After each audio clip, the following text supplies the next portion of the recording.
Welcome back to my channel Study Mind Spa. आज की video में देखेंगे आर चेंजिंग अर्थ, मतलब कि हमारा क्लास 7th का ज्योग्राफी की बुक एनवायरनमेंट का क्लास चैप्टर 3 है। हमने पहले 2 चैप्टर कवर कर लिए हैं, इनसाइडर अर्थ और एनवायरनमेंट टॉपिक था वो मैंने कवर कर दिया है। अगर किसी भी की चीज़ की वीडियो नहीं आए तो मुझे कमेंट करके बता सकते हो, ठीक है। और यहाँ पर आइए हम लोग पहले देखते हैं क्या लिखा है। The lithospheric plate, the lithosphere is broken into a smaller number of plates. जो हमारे लिथोस्फेरिक प्लेट लिथोस्फियर है उसके जो प्लेट्स हैं ना वो बहुत सारे ब्रोक हो जाते हैं और उसको हम फिर कहते हैं lithospheric plate. You will be surprise to know that these plates move around very slowly.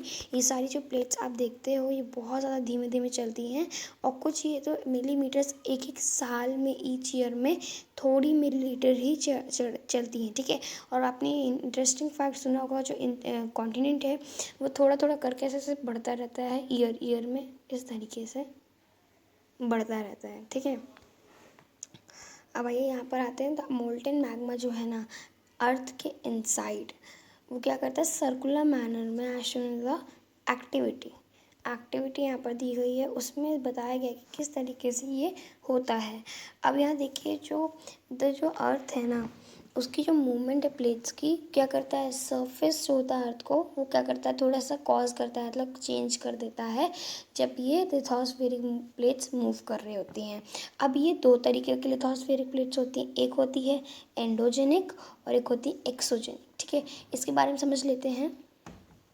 पहले यहाँ समझ लेते हैं जो हमारी अर्थ की 2 मूवमेंट्स है, पहला है आपका ये और दूसरा है आपका ये।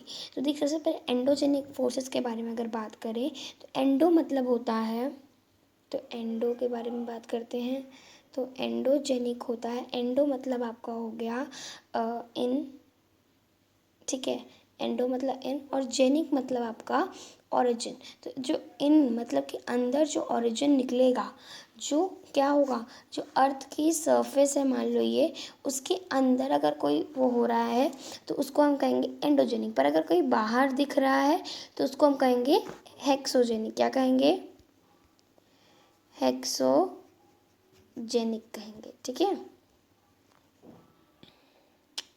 देखिए सडन फोर्सेस एंडोजेनिक में क्या होता है, sudden forces, dystrophic forces, earthquake, building mountains, ठीक है। तो यहाँ पर ये हो सकता है कि क्या क्या हो सकता है, कभी भी बिल्ड माउंटेन हो सकता है जब ये एंडोजेनिक फोर्सेस अगर आपको महसूस हुए। सडन फोर्सेस आप अगर खड़े हो तो वहाँ पर सडन फोर्सेस भी हो सकते हैं। डिस्ट्रोफिक मतलब कि वो बिल्डिंग सब जो होता है उसको एक डिजास्टर बन के भी हो सकता है, और अर्थक्वेक, वोल्केनो, लैंडस्लाइड्स भी होते हैं। पर जो हमारा एक्सोजेनिक है उसका मतलब होता है आउट ऑरिजिन, मतलब जो आपका अर्थ है वो अर्थ के सर्विस के बाहर जो हो रहा है उसको। इरोजनल एंड डिपोजिशनल, इरोजनल होता है जो मिट्टी होती है उसको हम कहते हैं ना, और डिपोजिशन जो उसके अंदर दब जाए। तो मिट्टी में जो इरोजन हो जाए मतलब उसमें दब जाए, और डिपोजिशन उसमें चला जाए अंदर, दबना, ठीक है। रिवर भी बढ़ सकती हैं, विंड भी आ सकती है, सी वेव्स और ग्लेशियर्स भी बन सकते हैं उस समय पर। देखिए यहाँ क्या दिया गया है, endogenic forces sometimes produce water, sometimes they produce the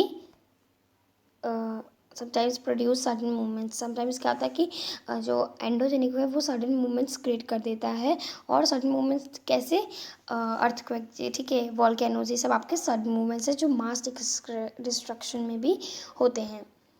यहाँ पर ये मतलब है यहाँ पर कि जो मास मास मतलब जब मास होता है कि मास ये कोई मीट वाला मास या फिर कोई और तरीके का मास नहीं, मास होता है आपका ये वाला, जो मास आप किसी प्लेस को डिटरमाइन करने के लिए, दिखाने के लिए शो हो, ठीक है। आइए अब आते हैं। Volcano is a went opening in the earth crust. जो हमारा वॉल्केनो है वो क्या, एक वेंट ओपनिंग है, मतलब कि ये आप देख रहे हो ना ये वी जैसा बनता है थोड़ा, ये देखिए वेंट ओपनिंग, ठीक है। तो वेंट ओपनिंग होता है जो इस तरीके से एक ओपनिंग हो इसमें, वहाँ से हमारा एक मोल्टन मैग्मा, ठीक है, in the earth crust through which molten materials erupt suddenly. कभी भी यहाँ पर एक मोल्टन पत्थर जो होते हैं या मोल्टन मटीरियल जो होता है जिसको हम वो पिघल कर ऊपर आता है, ठीक है। और यहाँ पर ही सालों लगते हैं तो बाहर आके जब गिरता है। अब यहाँ पर देखिए हम बताया गया है कि जो क्रेटर क्या है, गैसेज एंड ऐश, वेंट और लावा। गैसेज एंड सबसे पहले क्रेटर क्या होता है? क्रेटर जो आप इस तरीके से देखते हो ना, ये ऊपर ये पार्ट आपका क्रेटर होता है, क्रेटर। ठीक है, अब आप देखोगे तो गैस क्या, अब यहाँ पर क्या होता है, वेंट क्या होता है? वेंट इस तरीके से होता है, वो इधर इधर कहीं पे भी जाकर ऐसे फैल सकता है, तो वेंट हम उसे कहते हैं। लावा होता है जब ये अंदर जब रहेगा तो वो मैग्मा रहेगा। ये देखिए यहाँ पर आपको दिखाया भी गया है कि जो मैग्मा चेम्बर है, ठीक है, यहाँ पर ये मैग्मा चेम्बर है, यहाँ से जितना भी मोल्टेन मैग्मा होगा उधर बाहर आकर वो लावा बन जाता है। अंदर तो वो मैग्मा रहेगा पर बाहर आकर वो लावा बन जाएगा। ठीक है, अब यहाँ पर देखिए, यहाँ पर एक हमें यहाँ पर दिया रखा हुआ है। ठीक है, तो यहाँ पर आप देखेंगे, यहाँ पर एक बहुत ज़्यादा इंपॉर्टेंट डायग्राम दिया गया है। ये देखिए, बहुत ज़्यादा इंपॉर्टेंट डायग्राम है। इसमें क्या बताया गया है? फोकस, एपीसेंटर, प्लेट बाउंड्री सब क्या होती है ये बताया गया है। जो प्लेट बाउंड्री होती है वो क्या होता है? सबसे पहले आप फोकस के बारे में समझिए। फोकस ज़्यादा इंपॉर्टेंट है। फोकस जो आप पॉइंट देख रहे हो ना, या फिर आप इसे ये भी कह सकते हो कि this is where the earthquake occur और it is the origin of the seismic energy. जहाँ पर सेस्मिक एनर्जी का जो ओरिजिन हो, जहाँ से वो आई हो, और फिर वहाँ पर जो अर्थक्वेक जो होता है जहाँ पर अकर हो, वहाँ से शुरू होता है। उसके बाद वो या एपी सेंटर, जो यहाँ पर जितनी भी सेस्मिक एनर्जी देख रहे हो आप, ये जब इस तरीके से गोल गोल घूमती तो यहाँ प्लेट बाउंड्री, ठीक है, तो ये आप देखोगे तो ये प्लेट बाउंड्री दिखेगी आपको। ये जो प्लेट बाउंड्री है ये आपका एक पार्ट है, और जो एपीसेंटर है वो बीच का एक ऐसा पार्ट है जो सेस्मिक वेव्स के बीच में आता है, तो उसे हम एपीसेंटर कहते हैं, जहाँ से वो ओरिजिन निकलता है। सबसे पहले आप यहाँ देखिए, similarly when lithospheric plates move the surface of the earth vibrates. जब भी लिथोस्फेरिक प्लेट्स जो होती है जब मूव करती है तो जो हमारा सरफेस होता है वो है वो हिलता रहता है, ऐसे ऐसे ऐसे हिलता रहता है। And then the earthquake is called, this vibration which are there that is called your earthquake. जब आप ये देखते हो ना, तो देखिए यहाँ पर क्या लिखा है, जो plane place in the crust where the movement start. जहाँ पर ऐसी प्लेस जहाँ पर मूवमेंट स्टार्ट होता है उसे हम क्या कहते हैं? उसको हम लोग कहते हैं फोकस। और जो हमारा epicentre the place surface focus, जहाँ पर फोकस का एकदम फोकस हो, सरफेस का जो फोकस होता है वो वहाँ पर उसे हम एपीसेंटर कहते हैं। वाइब्रेशन जो होती है ट्रैवल करती रहती है, और एपीसेंटर जो वेव्स होती है ग्रेट क्या करता है? एक ग्रेट डैमेज क्रिएट कर देता है closest to epicentre, and the strength of the earthquake decreases away from the centre. तो अब यहाँ पर डिक्रीज मतलब यहाँ से कम होता जाता है सेंटर से। ठीक है, देखिए यहाँ पर हमें डू यू नो फैक्ट दिया गया है। ठीक है, तो डू यू नो फैक्ट पढ़ते हैं। डू यू नो फैक्ट में क्या बताया गया है कि जो हमारे क्लास 9th में, sorry class 10th I think so, उसमें है, तो जब हम लोग उसके बारे में डिस्कस करेंगे तो हम उसमें देखेंगे। बट यहाँ पर देखिए पी वेव्स और लॉन्गिट्यूडल, वैसे तो हमारे इस चैनल में हमने 10th का कोई भी नहीं मेंशन किया, सिर्फ 7th तक मेंशन किया है। बट अगर हमसे होगा तो हम लोग 10th तक आपका वहाँ पर क्लियर करेंगे। तो अभी तो हमारा सिर्फ और सिर्फ 7th तक ही क्लासेस चल रही हैं, क्योंकि जो हमारा चैनल आएगा वो अलग से हम बनाएंगे 8 to 12th तक। तो अभी देखिए जो हमारे यहाँ पर पी वेव्स हैं वो लॉन्गिट्यूडल वेव्स हैं, जो एस वेव्स हैं वो ट्रांसवर्स वेव्स हैं, ठीक है, एल वेव्स हैं, और सरफेस वेव्स हैं वो भी हैं। ठीक है, तो ये सारे हम लोग ज़्यादा इसमें अभी तो इसी बारे में समझिए कि 3 टाइप्स की अर्थक्वेक वेव्स होती हैं, P waves, S wave and L waves, P S L. Okay, now come here, there is one more do you know fact. जो अर्थ का मेजर होता है, अर्थक्वेक मेजर होता है, उसे हम उसकी मशीन को क्या कहते हैं? सेस्मियोग्राफ कहते हैं। ये देखिए नीचे आपको यहाँ पर एक पिक्चर दी गई है सेस्मियोग्राफ की। द मैग्नीट्यूड, अब जो मैग्नीट्यूड होता है ना वो कहाँ? अर्थ के क्वेक को मेजर करने के लिए रिक्टर स्केल, जब मैग्नीट्यूड हो तो क्या है? Richter scale. और जब हमारा मशीन जो मेज़र करती है, ठीक है, अर्थक्वेक को, वो क्या होती है? मेजर करती है, वो होती है आपकी सेस्मियोग्राफ।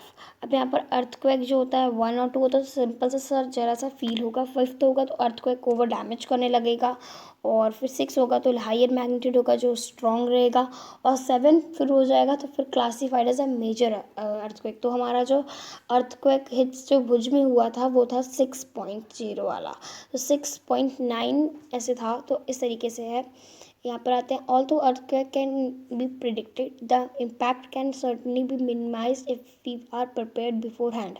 अगर हम लोग बिफोर हैंड पहले से ही प्रिपेयर्ड रहे इन सब चीज़ों के लिए तो हम क्या प्रिडिक्ट हो सकता है, इससे प्रिवेंट हो सकते हैं, हम लोग बच सकते हैं।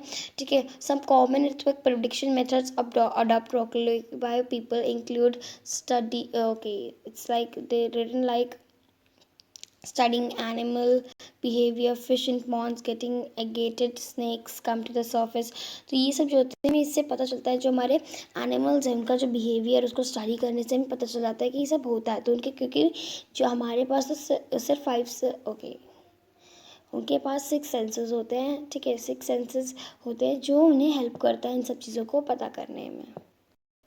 ओके, अब आइए हम लोग पढ़ते हैं अर्थक्वेक, जो एक केस स्टडी था जो अर्थक्वेक को भुज में जो हिट किया था, मतलब भुज में जो आया था बहुत से लोग मारे गए थे। 6.9 ऑन द रिक्टर स्केल में हुआ था भुज टाउन में, जब हम लोग पूरी दुनिया 26 हमारा जो भारत था वो रिपब्लिक डे मना रहा था। ठीक है, अब यहाँ पहले पढ़ते हैं हम लोग कि स्कूल जो अफेक्टेड था 971 स्टूडेंट्स जो थे वो मारे गए थे। ठीक है, 31 जो टीचर्स थी। तो ये सब लोग इतने स्कूल को क्या हुआ, स्कूल बिल्डिंग गिर गई थी, कोलैप्स हो गई थी। जो भुज था रिलीफ रिफोर्ट ब्लाइटेड। तो यहाँ पर क्या हुआ कि जो 3 days आफ्टर क्वेक क्या हुआ कि जो सारा ये सब था वो रीच नहीं हो पा रहा था, मेडिकल सप्लाईज जो थे, ठीक है, फूड ब्लैंकेट्स सब नहीं मिल पा रही थी। अब डिस्ट्रक्शन ऑफ भुज क्या है, फोन लाइन्स वाटर पाइपलाइन सब क्या हुई थी, ये सब खराब हो गई थी, नॉकड आउट मतलब खराब हो गई थी। ठीक है, fire in the city, hundreds of fire started as coal cookers overturn. तो यहाँ पर बहुत सारे हंड्रेड्स ऑफ द फायर्स जो यहाँ पर हो गई थी। Emergency declared in quake zone, the president declares the state emergency. जो प्रेसिडेंट थे उन्होंने एक स्टेट इमरजेंसी क्लियर की थी। Now CMs appeal to the centre. तो सीएम्स अपील होता है जो Gujarat appeals for the financial help. The chief minister of Gujarat has launch an appeal for the central to deal with disaster से डील करने के लिए वहाँ पर जो गुजरात या फिर सीएम्स की जो अपील थी वो हुई थी। यहाँ पर आते हैं